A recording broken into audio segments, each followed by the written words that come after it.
दुनिया की super power America में भी डिफॉल्ट का खतरा मंडला रहा है। अमेरिका का कर्जा आखिरी हद को छू गया। जी हां, आपने कुछ गलत नहीं सुना। अमेरिका पर कर्जों का बोझ अपनी आखिरी हद को पहुंच गया, जिसके बाद डिफॉल्ट के साए व्हाइट हाउस के सर पर मंडलाने लगे। अमरीकी सेक्रेटरी खजाना जेनेट येलेन के मुताबिक हुकूमत ने डिफॉल्ट को रोकने के लिए गैर मामूली इकदाम करना शुरू कर दिए हैं। ऐसे इकदाम उठाए जा रहे हैं जिससे 5 जून तक डिफॉल्ट का खतरा टाला जा सकेगा। सेक्रेटरी खजाना का कहना है कि कांग्रेस को एक हल पर बातचीत करने के बारे में संजीदा होना पड़ेगा। बसूरत दीगर अमरीका जून के अवाइल से पहले डिफॉल्ट कर जाएगा।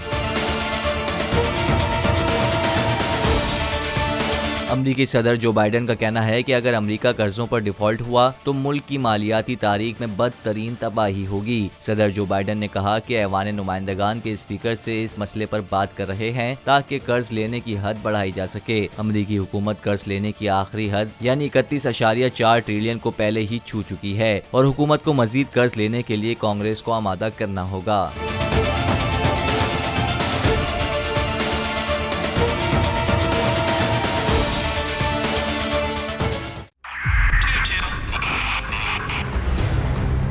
उधर 22 बहुत सारे तोहफे भी देखे गया पाकिस्तान की आवाम को। पाकिस्तान की आवाम को एक तोहफा ये दिया कि आवाम को पता चल गया कि पाकिस्तान का मीडिया क्या है। साल 2022 में सबसे ज्यादा देखे जाने वाला चैनल बोल न्यूज रहा नंबर 1। हमने बहुत सारे शोज और ट्रांसमिशंस की। पूरा साल मुसलसल जदोजहद में निकल गया कि ये वोट ऑफ कॉन्फिडेंस के पीछे कौन लोग थे।